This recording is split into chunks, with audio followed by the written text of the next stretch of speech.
Kelin. Uyat bormi? Ro'za kunlarida narsa ishga uyalmaysizmi? Ota-onamning hurmati bordir. Men haligi Ha, aytganchi, qattan ham bilarding ota-onani qadrini. Ota-ona yo'q. Onasi charchamadingmi? Iftorligiga ishni istaylamadingmi? Vaqt bo'lib qopti-yu. Tinchlikmi? Nimaga yig'layapsan? shu o'zim shunchaki askincha mazam bo'lmadi. O Aziz. Ya qaragan. Hozir aka. Ha aka. Keyin o'tib qolgandan beri uylarni isqirtiga qarab bo'lmaydi. Sal bundoq narsa ishlarni kamaytirib, o't betlarni tozalab tursa bo'lardi. Yo erkak kishi bo'lib, men tozalashim kerak. Aka, bilasiz-ku, keliniz ikki qat. Og'ir ko'tarish mumkin emas.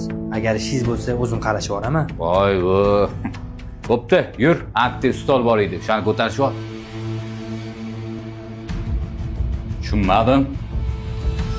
Xotining meni xonamga kirib ham narsa ishga o'tibdi deya bekitdi. Chaqir xotiningni. Tinchlikmi adasi?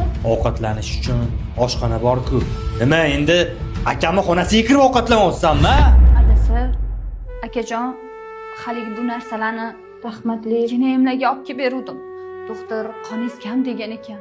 O'shanga kuch bo'ladi deb o'ylagandim. Tükettim yazı, düşünüyorum bazı içimde kırıntısı